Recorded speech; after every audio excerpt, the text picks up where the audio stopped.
Hello everybody, good morning and welcome to the United Stand. This is your latest Manchester United transfer news as Erik ten Hag targets two strikers. We'll be talking about that. Also, unfortunately, more setbacks in relation to the transfer window. It's not been a good one and it's actually getting worse in relation to removing players as United concede that they may have to loan players rather than sell players. That's really important because our spend could be more if we sold players by knocking up that net spend, which doesn't seem like it's going to go up by much. We'll discuss about that in a little bit. But it is the return of the king. It is not Lord of the Rings episode 3. It is Cristiano Ronaldo at Old Trafford today. In fact, Old Trafford, as we know, holds a capacity of about 75,000 people. This friendly against Rayo Vallecano was only suspected to have about 40 to 50,000 people there. It's almost been sold out now. The Ronaldo effect, and we're looking forward to that. Later on today, of course, we'll be live from 3 o'clock with the watch along for a 4 p.m. kickoff. But look, let's fly straight in to the latest news. And this is it's a story that's out there. We'll take it from the Mail. Man United are considering a move for Sasa Kalajdzic as well as Benjamin Sesko. The Stuttgart striker is available for about £17 million. That's coming in from the Daily Mail. Kalajdzic publicly said he wants to go to Bayern, says LFK. Well, what I would say about Bayern straight away is this. Almost good timing. Bayern Munich have been linked to Ronaldo, won't sign a striker this summer. This is coming from Oliver Kahn. We're not going to sign a new striker. There's no discussion. There's no way. And that is a new quote coming in from Bayern Munich, who are basically putting themselves out of the Cristiano Ronaldo race, but certainly out of the Kalajdzic race as well. They won't be buying a striker this summer. So going back to this striker debate, it's very clear that Manchester United want a striker. Man United wanted a striker all summer. And look, one of Erik ten Hag's priority signings was Darwin Núñez. And obviously Darwin Núñez went to Liverpool. And despite all this ridiculous talk about flops of Haaland and Núñez, they're not going to flop. They can miss 3 sitters and they'll still score a hat-trick in those sort of teams because they're going to get so many chances. I would love Núñez or Haaland at Manchester United. Erik ten Hag wanted Núñez. I mean, I would have been all over that deal like a bouncy castle. It's just absolutely the right sort of signing for Manchester United to sign. But it's not what is going to happen, unfortunately. They've gone to other clubs. We are looking for a striker. I think we were looking for a first-team striker, and I think things have changed. But Martial has come back and shown promise again.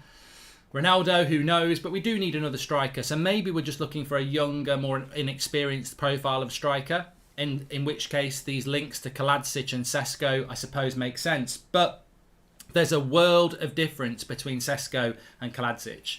Sesko's playing in the Austrian league for Salzburg, and he's 19. Kalajdzic is playing in the Bundesliga for Stuttgart and he's 25. Salzburg wants about 40 million for Sesko. Stuttgart wants about 17 million for Kalajdzic. I think it was Bastian Schweinsteiger was talking about Kalajdzic a couple of weeks ago, and he was probably talking about him because of him going to Bayern, and he said, I don't think he's ready for that sort of step up. It's too big. So look, I don't know what I think about this. I think both players are massive risks, but if they're what Ten Hag wants, we're back into that category again of let's do a deal that Ten Hag wants to do. But I have massive concerns about Kalajdzic, I've got to be honest. I know a lot of people think he's a hipster sort of striker to sign that's going to go on and be the next thing. I mean, he's 6'7". He might be the next big thing, but I've seen bits of him. He is not a starter for Manchester United. He's not a starter for Aston Villa. I think he's a player that you bring in and he offers you something different, which is fine. I mean, if he's going to be the backup striker on the bench, that's absolutely fine. But I don't think Kalajdzic is a player that you bring into the club, you stick him up front for Man United and he bangs in 20, 30 goals. I don't see him as that sort of a striker. I think he's an alternate. I think he's offers something different. And it's very clear from the sort of players that we are being linked to that Ten Hag wants this taller sort of striker, which I think opens up the tactical debate quite nicely, because if Benjamin Sesko is tall, and he is, and Kalajdzic is tall, which he is, have you seen many crosses going into the box for a tall striker? I mean, look, we've only seen pre-season with Ten Hag, but it suggests that he wants that profile of a striker because he wants to do that more. That in itself is a challenge. I think we've seen more crosses coming into the box in pre-season than maybe we did last season, but we need to be a lot better at that. I mean, Cristiano Ronaldo would be the first person to say to Ten Hag, look, the amount of crosses I got last season was pitiful. But it very much looks like that's something that Ten Hag is looking to do. Mark, you better call Ghostbusters. I feel the spirit of the Invincibles has returned. Jesus is now better than Neymar. And do you regret saying you wouldn't take Jesus? Says Zamiasi. Well, I wouldn't take Jesus because he wouldn't come to us anyway. He's a Man City player, isn't he? So I don't think that would happen. Martial is a winger and not a striker. We need a striker, says EJ. Well, Martial thinks he's a striker, so I would beg to differ there. But look, we're linked to 2 strikers now. Sesko, Kaladzic. I suppose what I would say is look at the price profile. 40 million for Sesko, 17 million for Kaladzic. You know exactly where Richard Arnold and the Glazers are going to push Ten Hag on this if there's any truth. And it's going to be towards Kaladzic because he's half the price. But I think he's half the player. And I know that's hard to say for somebody who's 25 and scoring goals in the Bundesliga compared to a 19-year-old who's playing in the Austrian league. And I've not scouted these players in depth, but I think it's very obvious that Sesko has the higher ceiling.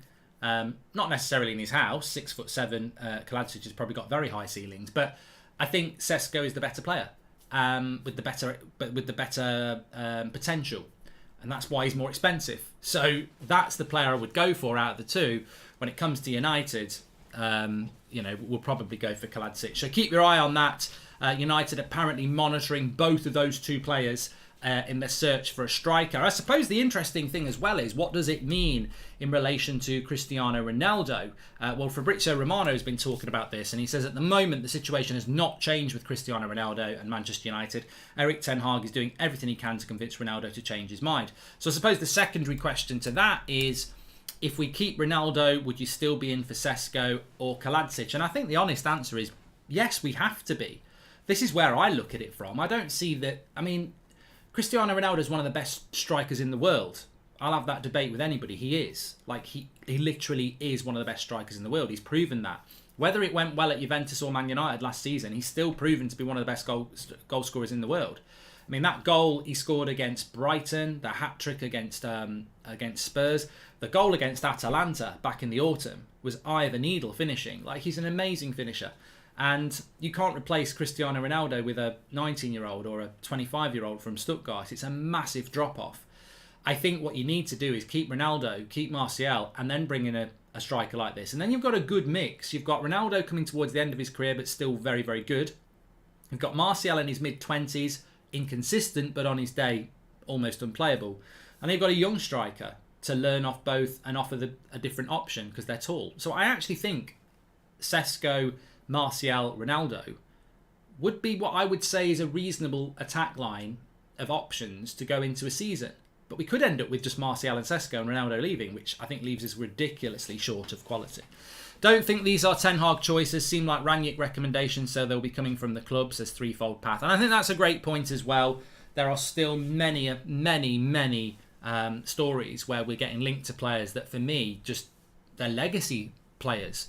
I mean, well, we can't complain too much. We still get linked to Milinkovic-Savic, which is 6 years old. We still get linked to him. So, of course, we're going to get linked to players that are 4 months old. And there were players that Rangnick had suggested to the club. And, Akanji was one of those players. And maybe Sesko fits that profile as well. Salzburg, RB Group, playing in the Austrian league, of course. Yes, it could be a suggestion. Kaladzic playing in the Bundesliga as well could well be a Rangnick suggestion. It's difficult to. I mean, look, I think we all know what Ten Hag's initial wants were. Nunez was the striker, Antony was the winger, Timber was the centre back, De Jong was the midfielder, Eriksen was the other option in midfield, Malacia was the left back, and Dumfries was the right back. And 7 players there. We were never going to get all 7, but I mean, imagine if we had got Darwin Nunez, Antony, De Jong. I'm happy with Sandro Martinez anyway, so not really bothered about Timber, Eriksen, Malacia. That would have been a fantastic window. And that was the window that he wanted. And that was the window that Richard Arnold was talking about when he said the money's there to get in the players. Unfortunately, that they haven't delivered that. And as we saw yesterday, and we'll see a little bit today, we're going into this season very, very ill-prepared and very not ready. And not really any prospect of us being ready anytime soon, I suppose, is the frustrating thing. OH, thank you very much for your super chat there. So, yeah, let's just see. I mean, there's a lot of talk going on at the moment about Sesko and Kaladzic. My honest opinion is I don't think we're in for either of them. I don't. I haven't really heard enough to make me think that we're in for them. I mean, I know Fabrizio has said that we're monitoring the situation and everything like that, but we've all heard of monitoring FC and initial talks FC. I don't think this is advanced, and I personally just do not think United have got the funds or the appetite to spend £40 million on a 19-year-old striker. I just don't think we're going to do it. I think the way that we've got 4 weeks left of this transfer window basically, and I think the next 4 weeks, unfortunately, will fly by. You only have to look back at the last 10 years with Manchester United. 4 weeks, it's like the January transfer window. When do we buy 3 or 4 players in January? We just don't do it. We've got 1, maybe 2 deals left in us, and that might be pushing it now. We're not in June anymore. We're not in July anymore, where you can say there's ages of the transfer window left. And I know there are some people out there that want to be really positive, but positivity is absolutely fine. But I think reality is more important, and we've got the evidence of how quick United work in the transfer window. We've got the evidence of how quick they've worked in this transfer window. Eriksen was a free transfer, and we took 2 weeks to announce him. So Lisandro Martinez, from start to finish, took about 5 weeks. 4 weeks left of a transfer window, and people think we're going to go and buy 3 or 4 players. I'd love to see it, but evidence suggests we'll get 1, maybe 2. And as we know, the 1 probably still remains De Jong, although a lot of people don't agree with that. 2, maybe another striker, maybe Anthony, but that's looking harder and harder as well. It's not looking like it's going to be a very good end to this transfer window, and I think still people are... I think if we've done no business by August the 31st, there'll still be people thinking we're going to buy 3 or 4 players in the last 4 hours, and then it will close. The tactic of the Glazers is, and we've seen it time and time again, some United fans still have it in them that they think, well, if this transfer window closes like this, there'll be uproar, there'll be strikes, there'll be protests. How many transfer windows have slammed shut? The fan base has gone absolutely crazy, and then you realise you can't do anything because it's closed until January. They'll do it. It's almost like the finishing line for the Glazers. They can get to the transfer deadline day being closed. All right, they ride the storm for a couple of weeks, but they'll be fine. And that could happen. You've got to have that in your pocket that we could have a transfer window that just closes like this. I don't think we will, but nobody can tell me that there's no prospect of that because it's the Glazers. They've done it before. If Ronaldo leaves, would we be looking to sign both strikers? Says Darren. No, we're not going to. Why would we sign 2 strikers that are quite similar in profile? Whatever happens next season, we'll be playing better football. Says OH. I mean, is that enough? Is that enough? I mean, I think it's a nice thing to have that we're playing better football. But I mean, look, for me, it's about the standards of the football club. I don't care about who the manager is. I don't care about Ronaldo up front. I don't care about, Sir Alex Ferguson being involved with meetings with Richard Arnold. I like the manager, I like Ronaldo, and I like Sir Alex Ferguson. But the standards of the football club are what matters more than anything. And I don't think I can sit there and say, well, at least we're playing good football. Like, good football without trophies or, the status of what this club deserves. I mean, who are we now? Are we just a fan base that's going to sit there and say, at least we play good football? Swansea used to play good football under Brendan Rodgers. I mean, we're Manchester United. I don't know how many times this has to be reminded of our fan base, but we are the Juventus of Italy. We are the Bayern Munich of Germany. We are the Barcelona of Spain. We are the PSG of France, and we are Manchester United of England. But we've not been like it for 10 years. It would be inexcusable for Barcelona to go 10 years without a title. It would be inexcusable for Bayern Munich to go 10 years without a title. Juventus as well. I don't know why we've suddenly accepted that it's okay to be like that. The Glazers have done a great job of lowering the standards within this fan base. Not with everybody, but there are a lot of fans now. You see them going, well, I actually don't mind McFred in the midfield because they try hard. Oh, give Maguire and Lindelof a day off. They're doing their best. Oh, as long as we play good football, I don't care where we finish. It's like... I actually do. I think we should uphold the standards. Maybe I'm wrong, but I do think that. Win today with Ronaldo scoring goals will bring the positivity and buy the Glazers another week of doing nothing, says Threefold Path.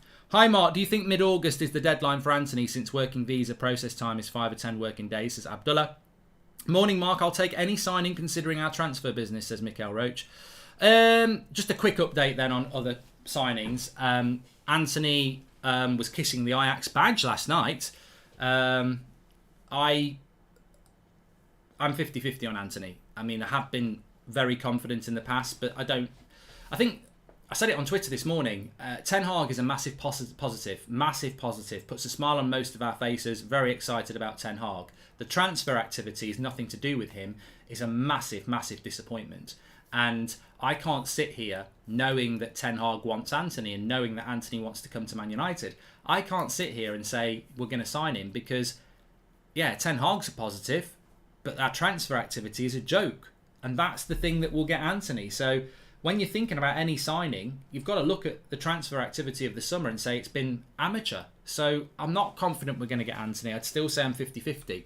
With regards to De Jong, I still say 90% because I just cannot believe that we've spent all summer chasing one midfielder when we needed two.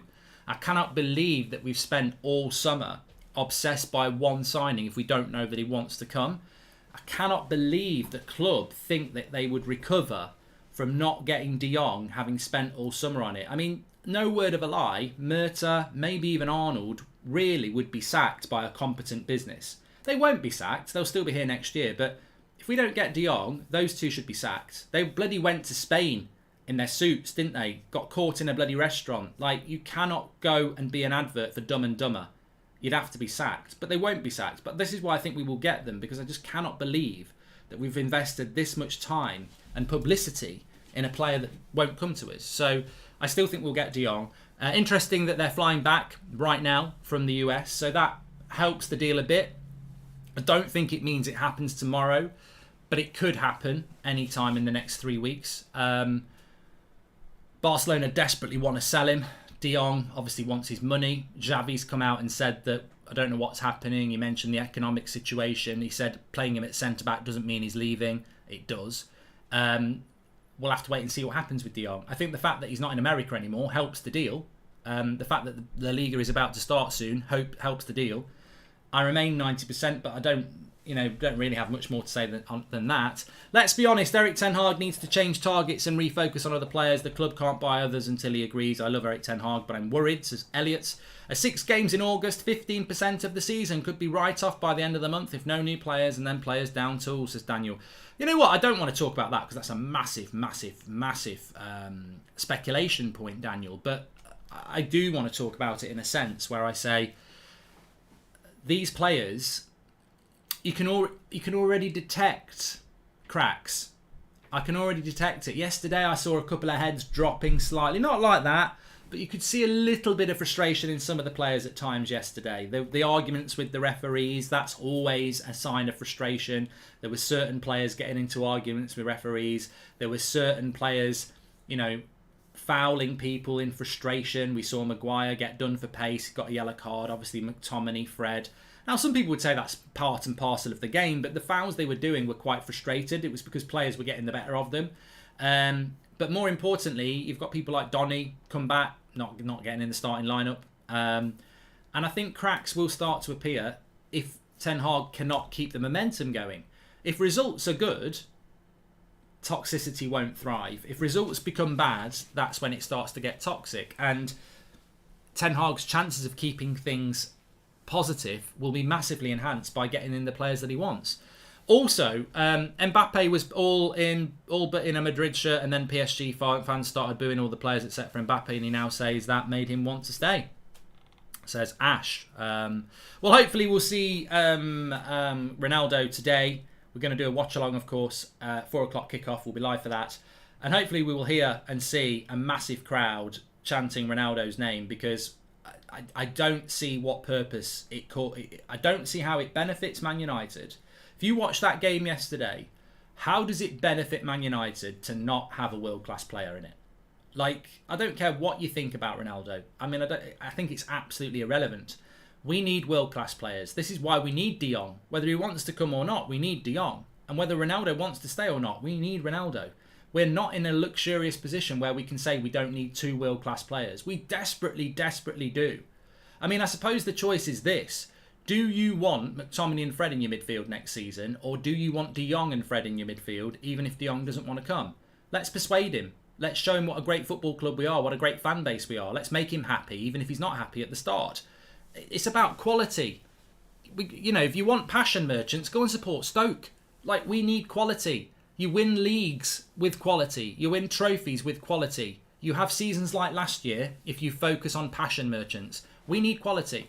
We can all be moral when we've won the bloody Premier League, but we can't be moral about, oh, I don't want him if he doesn't want to come now. Like, you'd be stunned at the amount of players that would like to leave United right now if they could, but they can't because they're under contract. Look, also, that leads on to a very good point, and I just want to put this up on the screen as well for you so you can read it. This was my quotes from earlier on. United are struggling to sell players even when there is a lot of interest. High wages are making permanent deals difficult, so players like Bay, Williams and Tellez could go on loan. Also, this is from Fabrizio Romano. At the moment, the situation is not... No, that's not the one I want to do. Where is it? Here we go. This is from Romano. Roma will negotiate a loan deal for Eric Bailly once they complete the signing of Wijnaldum. Now, this may not seem like a very important update. It's absolutely huge. If our transfer budget is 100 million, but it can be 150 if you sell 50 million pounds worth of players, well, 150 million pound transfer budget could be the difference between getting an Anthony and not getting an Anthony. Well, at the moment, our budget is whatever it is. We're not adding to the budget by selling players. If you sold Williams for 10, Laird for 10, Twansebi for 10, Eric Bailly for 10 and Tellez for 10, that's 50 million quid. That can buy you a player. At the moment, we can't sell players. We've sold Pereira for 10. We should be selling Bailly for 15. We're going to loan him. We should be selling Williams for 15. We're going to loan him. Ethan Laird is going on loan. Wan-Bissaka, we're desperately trying to sell him. We are having a very bad transfer window. Nobody can convince us of anything different. We're not able to get sales up to help the transfer budget. Now look, remember, Dean Henderson should have been sold for 25 million. He's on loan. Eric Bailly, 15 million. He's going on loan. That's 40 million quid. Any other club, Liverpool, Man City, Chelsea, they'd have 40 million quid in their pocket to go and spend. We are not helping this manager because we are not giving him the budget that he needs because we can't sell the players he never wanted in the first place. Like, these are players that were bought by other managers. Eric Bailly was bought by Jose Mourinho. Tellez is a Solskjaer signing. Like, Williams was bought through by Solskjaer. He's not wanted by Ten Hag. So we're stuck with these players, and loaning them, it's bad in three ways. If you loan a player like Eric Bailly, like, one, we probably have to pay some of his wages. Two, you get no money in. Three, he's back in a year. And you've got the same problem again. And people say, well, what's the problem with him coming back in a year? Because it's more time negotiating. You don't just get a phone call from Roma saying, can we have Eric Bailly? 10 minutes, yes, you've got him. That could be a week of negotiations with Roma for a loan deal. Which means in a year's time, we've got another week negotiating with Eric Bailly. It's like, it's just time.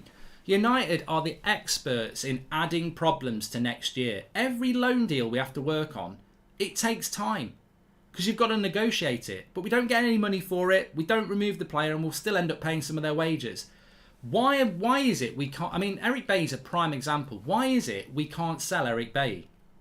He's had a fantastic pre-season. He's not been injured for over a year. He is a decent centre-back. He would start for Everton. Why can't we get £15 million for Eric Bailly? I'll tell you why. Because he's on ridiculous wages that Everton can't afford. Roma can't afford. So United get stuck in a position where they have to sell a player, but they can't sell a player, so they have to move a player because nobody can afford their wages. And the cycle continues. And these things need to be exposed. Brandon Williams is on 50 grand a week. He played a handful of first team games and we gave him a 50 grand a week contract. 50 grand a week. That's why we're struggling to get rid of him. Every player that you say, Phil Jones, 80 grand a week and never fits. Like, it's all right saying sell, sell, sell. You can't sell these players when they're on the wages of a Liverpool first team player. Like, you can't. You can't sell them. And a lot of people have known this for a long time. You go into every summer transfer window, it's not just about recruitment. This summer was about sales. If you've sold those players that I've mentioned, you've got £50 million in your pocket. You've probably saved yourself £500,000 a week in wages. £50 million goes to Eric Ten Hag to add to his budget. We're not adding to his budget, and it is a shambles. It is a shambles. It's not just a shambles because of not getting De Jong, not getting Antony, what's going on with Ronaldo, how long it took to get Eriksen and Lisandro Martinez in. It's also a shambles in relation to sales. We're not efficient, and I'm not including Ten Hag in this. I'm not including the playing staff in this. I'm not including the coaching in this. I'm talking about the structure of the football club. It's a shambles. Whoever is running that football club day to day, they don't know what they're doing. They don't know what they're doing, or they're not allowed to do the job they need to do. Because as I said, Chelsea, Man City, Liverpool, they would be cutting their losses on these players. They would be moving them out, taking the hit, getting rid of them. United won't do it because the Glazers are bankers. They won't go, all right, let's just let Eric Bailly go. Let's take £10 million for him and let's, take a bit of a hit on the wages so we pocket $7 million. They'll be like, no. Loan him off for a year. Hopefully he has a good year and then someone will buy him in a year. No one's going to pay Eric Bailly £100,000 a week next year. They're not. The same problem will happen. You're always going to have to pay for your mistakes, but the Glazers don't want to do it. So we retain these players, we loan them out, and we basically pass the problem on for a year's time. And therefore, you're always weighed down by these problems that sink you, because you never get to clean that deck. You never get to sweep clean and start again. And my big frustration with it is Eric Bailly, Brandon Williams, Axel Tuanzebe, Alex Telles, Dean Henderson. There's 50, 60 million quid there, and that would have bought us Antony. And we're going, we can't afford Antony. But if we got rid of these players that have got no future at our football club, we'd have the money for Antony. But how can you buy Antony when you're retaining all these wages and all these players? We're delving too deep into the world of transfers at Man United and why we failed, but it's a very big frustration. Sorev says, should United go for Gay from PSG? Apparently he's going to Everton, I heard. I don't know whether that's true. Cheer up, Arnold's think tank assembles tomorrow, says Majek. And what is this Ronaldo interview? Have we got a Ronaldo interview? Why are people not telling me about this? Let's have a quick look. There is interest in Telles, by the way, but I'm not so sure that it will be... I can't see anything about Ronaldo. I'm not so sure it will be a full-time deal. It'll probably be another loan. Okay, so we've got some quotes coming in from Erik Ten Hag here. Erik Ten Hag and how long from being able to play in the Premier League Ronaldo is. I can't tell at this moment. He's definitely not on the level what our squad's players are at the moment because he missed a lot of weeks. He needs games and a lot of training. That's what he said to Sky. You know what? I don't necessarily agree with that. I really don't. This is only my opinion. I don't think Ronaldo is going to be far off fitness-wise, and I don't think Martinez is going to be far off fitness-wise. I think that where is this Ronaldo interview? If someone wants to tell me, I'll read it out while we're live. I think that I've looked at United against Villa and against Atletico Madrid, and I think we look very sharp and fit in the first 45 minutes, but I don't think our first team is where it needs to be yet. I'm hoping they've got a few more yards in them as well, because I think our fitness levels are probably a little bit lower than where they need to be at the moment.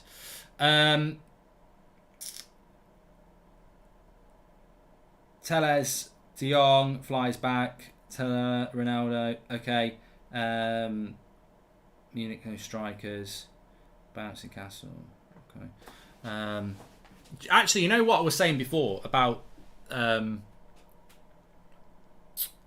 Darwin Nunez? I would have been all over that deal like a bouncy castle. I'd have jumped all over it. And I think that Ten Hag definitely wanted to jump on that deal as well. But I actually think, sometimes you can just moan about United's transfer ability. And God, there's plenty of material there to moan about. And I think it's very important that, and I think most of you are intelligent enough to realise that, you've got Ten Hag over here, who I'm very, very positive about and very excited about. But Ten Hag is not Richard Arnold, and he's not John Murtough, and he's not the Glazers. And, John Murtough, Richard Arnold and the Glazers, well, they were here when Mourinho was here, when Van Gaal was here.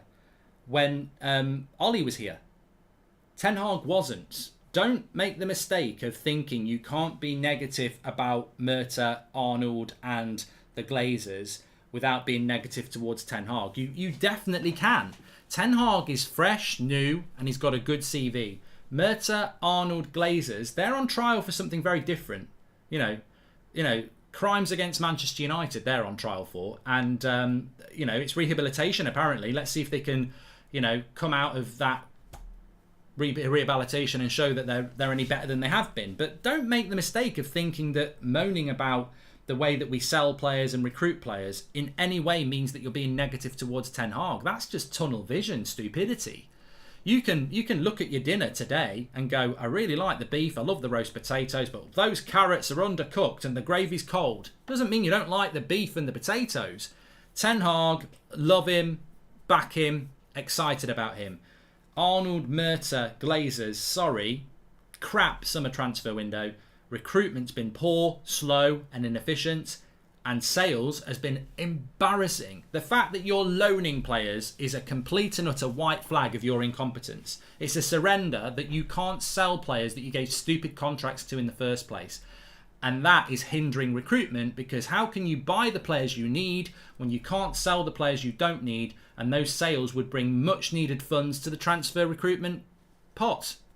It's all part of the same cycle. Can't buy players because can't sell players. Can't sell players because we pay stupid wages. Can't buy players so we get desperate and we offered stupid wages. 2 years later, can't sell those players that have flopped because they're on stupid wages. I mean, at the end of the day, I've said this before, De Jong is the right player to go for. But we're going to pay him over £300,000 a week. If he flops, we'll never be able to sell him. It's a vicious circle that people don't want to have this conversation. And I don't understand what goes on behind closed doors at United, because I don't work for United. And it's very easy to complain and moan about people like Richard Arnold and John Murta, but ultimately the Glazers own the club. Who's signing off these checks? Who's saying you can't sell them for that? It's the incompetence that drags us down. You can't have a transfer cycle that works like that. Overpay for a player and their wages. They don't do well. You can't sell them, which then stops you buying new players. You have to get desperate for the new players. You pay them stupid wages to make them come, and the cycle continues. And you just end up with this big pile of expensive deadwood, and and every summer you can't get all the players you need because you can't afford them because you're stuck with all the deadwood. And it just keeps happening and happening. And it's such a hard job for the new manager, because basically Eric Ten Hag is sat there saying, I want Darwin Nunez, I want Anthony, I want De Jong, I want a centre-back, and I'd like a right-back and a left-back. That's what I would like this summer as season one. Next summer we'll do some more. And then the club go, yeah, okay, well, we need to sell these players to help you do that. All right, we'll sell this player, this player, this player. Eric, I know the season starts in a week's time, but those players you wanted us to sell, we can't sell them all. Well, how many have you sold? One. What am I supposed to do then? Can I not have the players I want? No, but maybe next year. But next year I'm thinking about 5 other players. So I can't get the players I needed in year 1 because you can't get rid of these players. No. So what can you get me? 2 or 3. I wanted 6. Well, you can get them next year. But next year I wanted another 5 or 6. You're just making my job harder. You're making me sink already, and I've not even started the fucking job. Yeah, it's not our fault. Well, whose fault is it then? Well, it probably is our fault. But there's not much we can do about it. We've got a new kit out. We've got winning team pictures. It needs calling out because it just gets swept under the carpet, and it's not the manager's fault. It wasn't Solskjaer's fault. It wasn't Mourinho's fault. It's been there for 10 years. This incompetence in removing players that we've given stupid contracts to, and it sinks us because it means we can't buy the players we need. If we don't get Anthony, it's because we didn't sell Williams, Bailly, Henderson, Telles, Wan-Bissaka. That was the Anthony money. £70 million straight away there that we didn't get because we can't sell them because no one will pay their wages. That is why we can't get these players in. I read a story this morning that we're going to make De Jong our highest paid player on 450 grand a week. If true, it sums up our club. He's not Zidane. Well, look, Majek, I want De Jong. A lot of you don't want De Jong. I understand that. I understand why you don't want De Jong. I want De Jong. But I've said this time and time again. Personal terms with De Jong, not a problem. Not signed off, but not a problem. He knows what he's getting from United. Fee with Barcelona, not a problem. His wages, remember we had some United fans talking about him being on 250 grand a week. He's not on 250 grand a week at United, because if he wanted to earn 250 grand a week, he could stay at Barcelona. That's the pay cut they want. I had people telling me a month ago, you're wrong, I don't know what your source is, you're wrong, he's only going to be on 250 grand a week at United. I'm not wrong. He doesn't want to come to United. The reason he's coming to United is because we're going to offer him silly money, and it's well over 300 grand a week. So, do I think we should be paying De Jong over 300 grand a week? No, I don't. But he ain't going to come if we don't, because we're not in a position to get a player like that on a reasonable wage. We will have to do the risk that we've done a few times now, where we pay... I mean, David De Gea, I love De Gea. He's not worth 370 grand a week. Never in a million years. Pogba was never worth 300 grand a week. Like, Martial's not worth 250 grand a week. And neither's bloody Bruno or Rashford. Like, we pay stupid money for players that aren't worth it. It runs right through the team. I like Rashford. I like Bruno. I like Martial. They ain't 250 grand a week players. They're just not. De Gea is not a 370 grand a week player. He's just not. De Jong is not a 350 grand a week player. Eric Bailly is not 100 grand a week. Lingard was not 100 grand a week. You know, we overpay right the way. Brandon Williams is not 50 grand a week. We overpay right the way through. Phil Jones, 80 grand a week. We just pay ridiculous money from top to bottom. And it's not the player's fault. Would you go to work tomorrow and somebody said, we want to give you 10 times what you're worth? Would you go, it's immoral?